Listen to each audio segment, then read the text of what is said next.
Slam dunk, more than just a basketball move.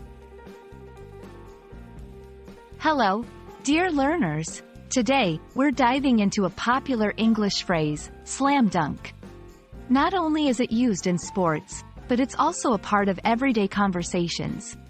Curious? Let's get started.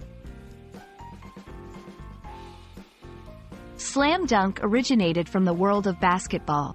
It describes an action where a player jumps and forcefully scores by putting the basketball through the hoop with one or both hands.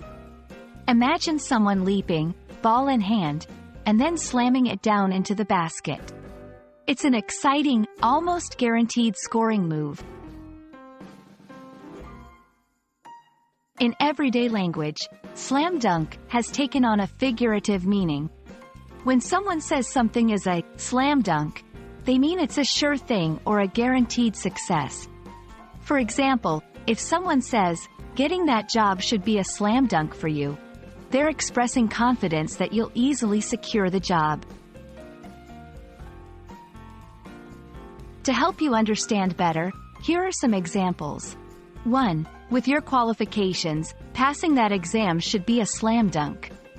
2. They thought their proposal was a slam dunk, but there were a lot of unexpected questions. 3. Given the evidence, the lawyer believed winning the case would be a slam dunk. So there you have it. Slam dunk is not just a basketball term. It's a way to express certainty and confidence in everyday situations. We hope this explanation helps you understand and use the phrase confidently. Remember, English is full of such fun expressions, and the more you learn, the more colorful your conversations become. Happy learning!